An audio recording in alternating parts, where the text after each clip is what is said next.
महारो राजस्थान के वक्त हुआ। नमस्कार, मैं रविंद्र सिंह आपके साथ और शुरुआत अजमेर से आ रही बड़ी खबर से करते हैं, जहां पर ब्लैकमेल कांड में सबसे बड़ी अपडेट यह है कि अदालत की तरफ से बाकी 6 आरोपियों को भी दोषी माना गया है और थोड़ी देर में यानी दोपहर 2 बजे कोर्ट की तरफ से सजा सुनाई जाएगी। पहले 9 आरोपियों के खिलाफ फैसला सुनाया जा चुका है और दोपहर 2 बजे अब इन आरोपियों के ये जो दोषी करार दिए गए हैं इनके खिलाफ सजा का ऐलान होगा। पहले जैसे हमने बताया आपको 9 आरोपियों के खिलाफ सुनाया जा चुका है फैसला, लेकिन इसके साथ ही अभी सबसे बड़ी अपडेट यही कि कोर्ट ने बाकी 6 आरोपियों को भी दोषी माना है और अब इन बाकी 6 दोषियों को सजा का ऐलान होगा।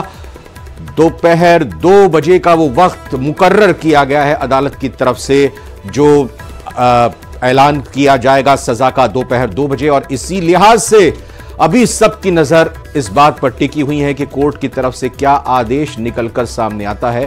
बहरहाल ये आपको बता रहे हैं कि ब्लैकमेल कांड का ये बहुत पुराना मामला, जिसको लेकर लगातार आवाज उठती रही थी और लगातार ये लंबे समय से केस चलता आ रहा था और इस केस में अब जाकर आज का दिन महत्वपूर्ण पड़ाव पर पहुंचा है। पहले 9 आरोपियों के खिलाफ व 9 दोषियों के खिलाफ सजा का ऐलान हो चुका है, यानी 9 आरोपी दोषी करार दिए जा चुके हैं, सजा का ऐलान हो चुका है। अब जो बाकी 6 आरोपी उनको भी दोषी तो करार दे दिया गया है। अब दोपहर 2 बजे सजा सुनाई जाएगी।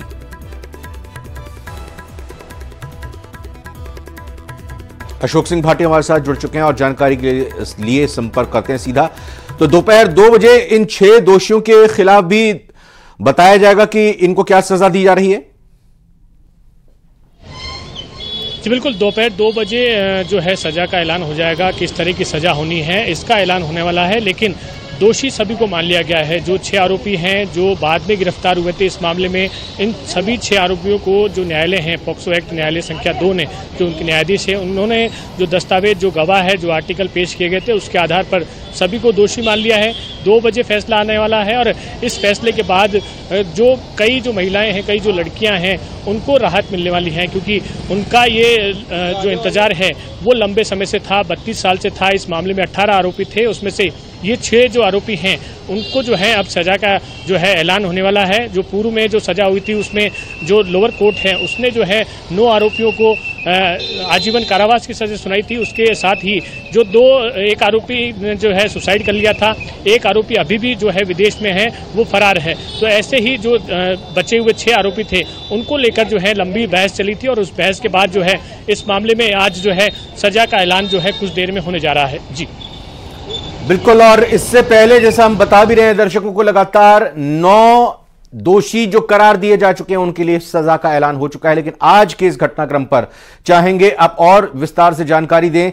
अदालत की तरफ से इन 6 आरोपियों को, जैसा आपने बताया बाद में ये पकड़े गए थे, इन पर क्या कुछ आरोप जो थे वो सिद्ध हुए हैं, क्या दलीलें पेश की गई हैं?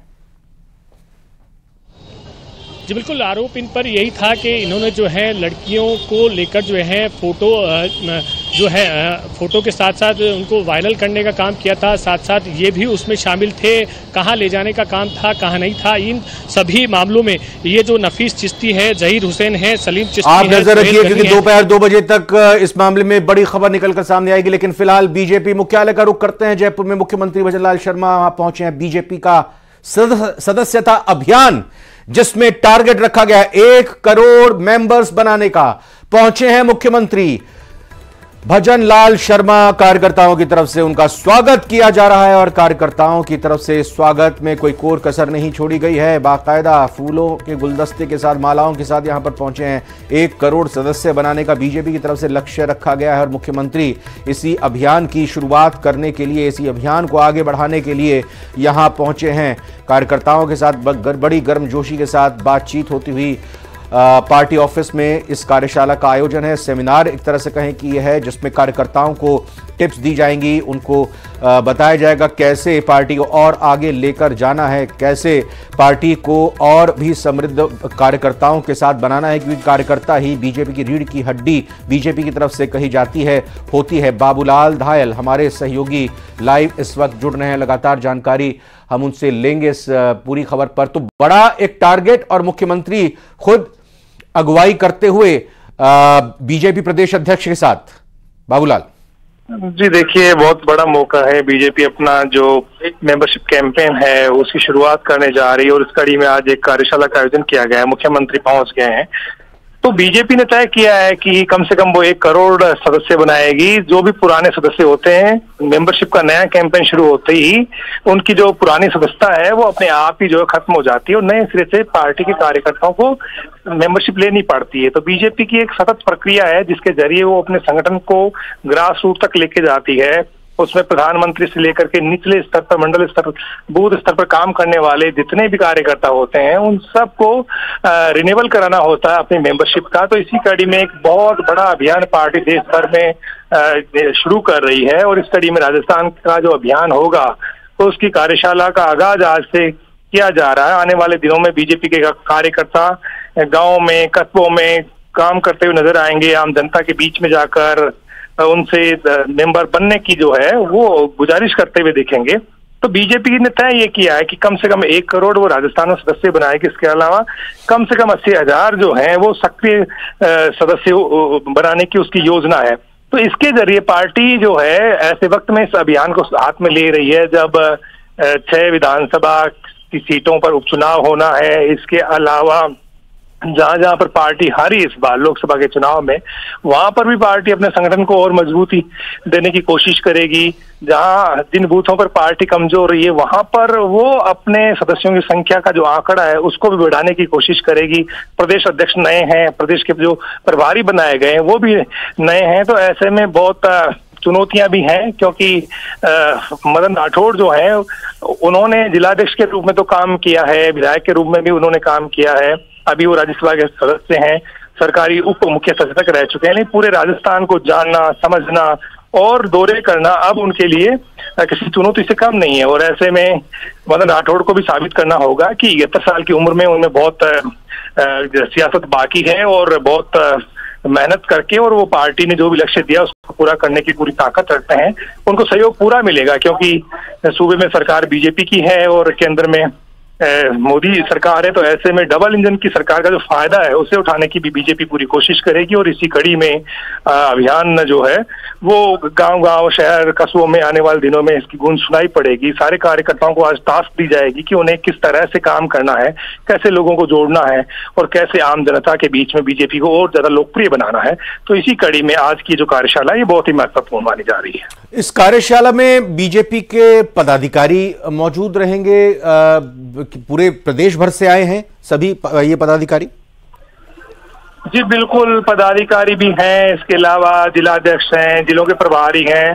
संगठन पूरा का पूरा संगठन जो है वो आज इस कार्यक्रम में मौजूद है, इस कार्यशाला में। और सबको उनकी योग्यता के मुताबिक, उनकी काबिलियत के मुताबिक काम दिया जाएगा और उन्हें तय समय में जो भी टास्क दी जाएगी उनको पूरी करनी है और अपनी मर्जी से कुछ भी नहीं कर पाएंगे। जो राष्ट्रीय नेतृत्व की ओर से, प्रदेश नेतृत्व की ओर से जो जो चीजें कही जाएंगी, जो बताई जाएंगी, उसी पर सबको काम करना है।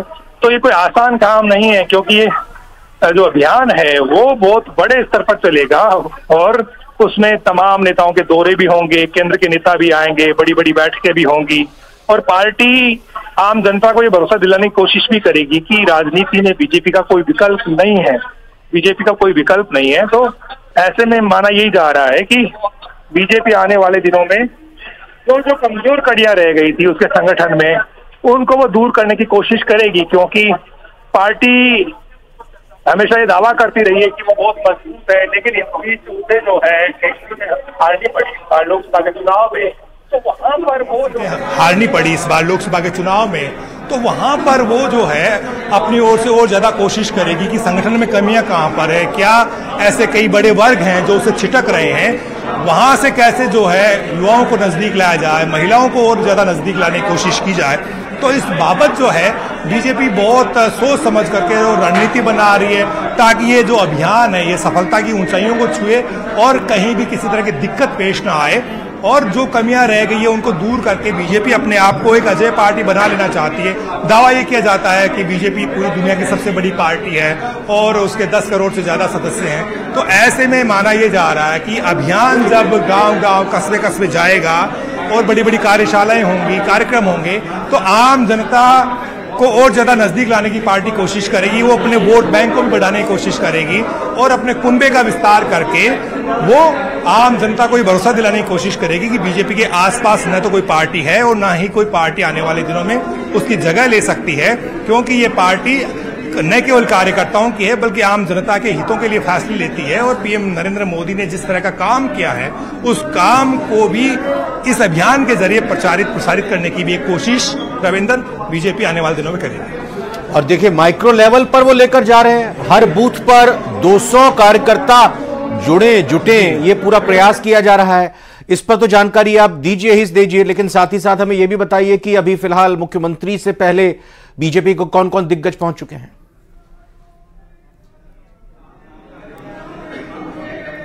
तमाम जो दिग्गज नेता हैं ये पीछे जो है कार्यशाला का जो यानी कि सभागार है उसमें बैठे हुए हैं। ये वैशाली नगर का खंडेलवाल गर्ल्स कॉलेज है जहां पर तमाम जो बीजेपी के नेता कार्यकर्ता यहां पर जमे हुए हैं। सारी कैबिनेट यहाँ पर है, अधिकांश विधायक भी जो अपेक्षित हैं इस बैठक का हिस्सा जो है, और इसके अलावा पार्टी के जो बड़े पदाधिकारी भी इस बैठक पर पहुंचे हैं। राधा मोहन अग्रवाल की एक तरह से सब जितने भी कार्यकर्ता हैं उनके बीच में उनका परिचय भी कराया जाएगा और बताया जाएगा कि उन्हें बहुत ही सोच समझ करके जिम्मा दिया गया प्रदेश का, तो उनको भी सारे जो नेता हैं यहाँ के उनको साथ लेकर चलने की उनके ऊपर भी जिम्मेदारी है।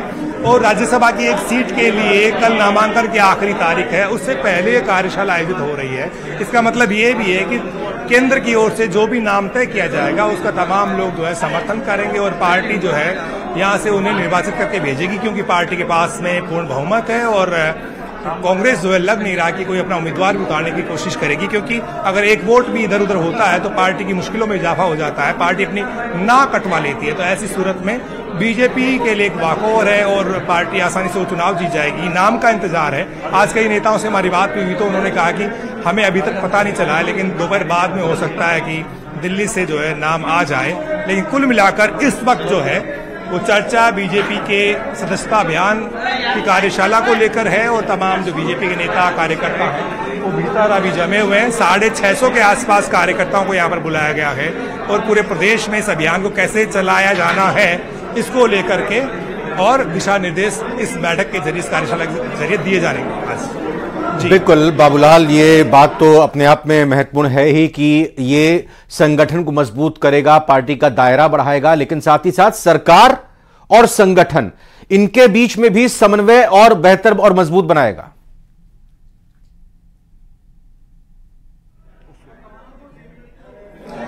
जी देखिए, सत्ता और संगठन जो है वो मिलकर चलते हैं बीजेपी में। अभी इस वक्त क्योंकि भजनलाल सरकार है और मदन राठौड़ को जो है सूबे की कप्तानी दी गई है पार्टी की, तो ऐसे में मदन राठौड़ एक लो प्रोफाइल नेता हैं, 2 बार के विधायक रहे हुए हैं और इस बार उन्हें राज्यसभा में भेजा गया। उनके पास में एक्सपीरियंस्ड है और जो भी दिशा निर्देश पार्टी की ओर से उन्हें मिलेंगे वो उन्हें पूरा करने की कोशिश करेंगे, क्योंकि वो जमीनी नेता हैं और आम कार्यकर्ताओं के बीच में रह करके और फिर जो है केंद्र की और राज्य की तमाम जो योजनाएं हैं उनको भी उनके कंधों पर लोकप्रिय बनाने का जिम्मा है। तो सत्ता और संगठन जब एक में होकर के कार्य करते हैं तो उस सूरत में आप यकीन मानिए कि पार्टी धरातल पर मजबूत होती है, उसका फायदा चुनाव में मिलता है।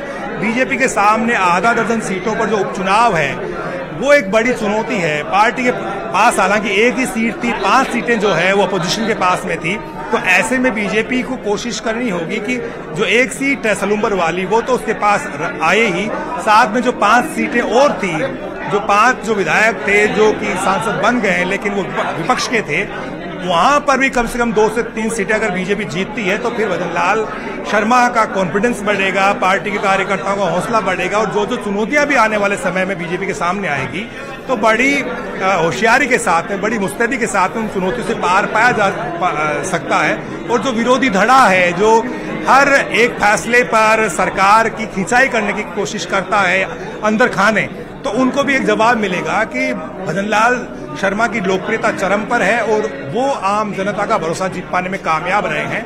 तो नेता चाहे कोई भी हो उसकी परीक्षाएं होती रहती हैं और इसी कड़ी में भजनलाल शर्मा के सामने जो उपचुनाव है वो भी किसी परीक्षा से कम नहीं है। लेकिन उससे पहले जो कार्यशाला है ये उनके यानी कि चुनावी अभियान में मददगार साबित हो सकती है। और इसी कड़ी में आज पार्टी के जो तमाम कार्यकर्ता आए हैं उनसे भी यही कहा जाएगा कि जो भी पोल बाउंड यानी कि असेंबलीज हैं वहां पर वो कुछ ज्यादा काम करें, अतिरिक्त प्रयास करें, ताकि बीजेपी को कहीं भी कोई दिक्कत वहां पर ना आए।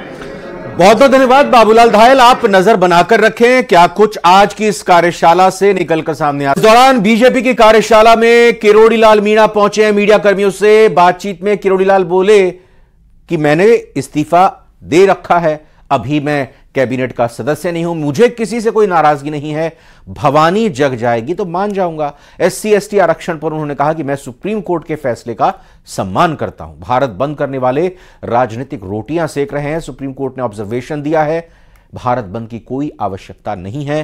कांग्रेस देश में हिंसा फैलाना चाहती है। और कुछ क्या कहा सुनाते हैं। लगे 6 सीट पर इस बात का प्रयास किया जाएगा। आप कितने सक्रिय रहेंगे इस उपचुनाव में? मैं तो अब भी सक्रिय हूँ, बाढ़ में घूम के आया हूँ, आपने देखा होगा। मैं सदैव सक्रिय रहता हूँ और चुनाव में भी सक्रिय रहूंगा। हाँ, मैं कैबिनेट का सदस्य हाल फिलहाल में नहीं हूँ क्योंकि मैंने इस्तीफा दे रखा है। वैसे बड़ा सस्पेंस बना हुआ है, विपक्ष भी हमला बोलता है कि आपदा मंत्री कहाँ है, बाढ़ आ रखी है। आपदा मंत्री बाढ़ में घूम रहा है, आपने देख लिया। मैं भरतपुर घूम के आया, बयाना गया, बैर गया, हिंडौन गया, करौली गया, गंगापुर गया, सवाई माधोपुर गया। और भगवान न करे बाढ़ आए, किसी को नुकसान हो, जहाँ जहाँ आपदा में आएंगे लोग मैं वहाँ जाऊंगा। वो तो पहली बात है, आपदा मंत्री के नाते गए, आपके विधायक के नाते गए? अब कुछ भी मान लो। नहीं, हेलीकॉप्टर वाली। केंद्रीय कानून मंत्री अर्जुन राम मेघवाल ने विपक्ष पर अनुसूचित जाति और अनुसूचित जनजातियों के बीच क्रीमी लेयर के संबंध में सुप्रीम कोर्ट की टिप्पणी को लेकर लोगों के बीच भ्रम पैदा करने का आरोप लगाया है। उन्होंने कहा और लोगों से अपील की वो विपक्ष के भ्रम में बिल्कुल ना आए। के साहब भी हैं, जिसमें राहुल गांधी जी भी हैं। उन्होंने एक विवाद खड़ा कर दिया, creamy layer. Creamy layer supreme court में एक ऑब्जर्वेशन था।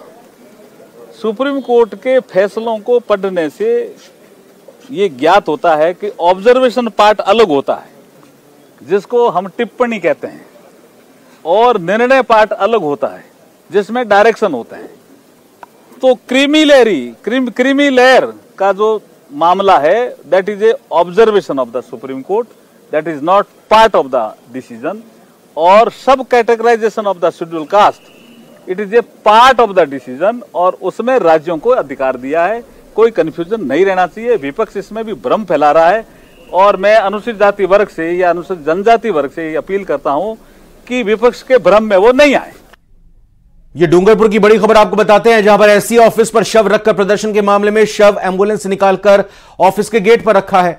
ऑफिस गेट के बाहर शव के साथ प्रदर्शन लोग कर रहे हैं। परिजन 51 लाख रुपए के मुआवजे की मांग कर रहे हैं। SDM, DSP और SE की मौजूदगी में वार्ता चल रही है। बिजली निगम 10 लाख तक मुआवजा राशि देने को तैयार है। 14 अगस्त को आपको बता दें, हॉस्पिटल GSS पर हादसा हुआ था। FRT कार्मिक को करंट लग गया था उपचार के दौरान, यानी इलाज के दौरान उन्होंने दम तोड़ दिया था। और अभी ये मांग की जा रही है कि 51 लाख रुपए मुआवजा मिले। SC ऑफिस के सामने या FCE ऑफिस पर, सुपरिटेंडेंट इंजीनियर ऑफिस पर शव रखकर प्रदर्शन का ये मामला है। शव एम्बुलेंस से निकालकर फिलहाल ऑफिस के गेट पर रखा है। तो डूंगरपुर की ये बड़ी अपडेट आपको दे रहे हैं इस खबर के बारे में, जहां पर ये बात सामने आई थी कि 14 अगस्त का जो मामला था, 14 अगस्त के दिन जो मृत्यु हो गई थी हॉस्पिटल GSS में हादसे के बाद FRT कार्मिक की, जिसे करंट लगा था इलाज के दौरान, आज उन्होंने दम तोड़ दिया। फिलहाल स्थानीय लोग और उनके जानने पहचानने और परिवारजन के लोगों की 51 लाख रुपए की मुआवजे की मांग रखी जा रही है उनकी तरफ से। अभी शव को एम्बुलेंस से निकालकर ऑफिस के गेट पर रख दिया गया है। लेकिन दूसरी ओर बात जो सामने आ रही है, बिजली निगम 10 लाख तक मुआवजा राशि देने को तो तैयार हुआ है, लेकिन इन परिवारजनों की तरफ से, स्थानीय लोगों की तरफ से 51 लाख रुपए मुआवजे की मांग की जा रही है। और इसी के विरोध में ऑफिस गेट के बाहर शव को रख दिया है, प्रदर्शन किया जा रहा है। और इधर उदयपुर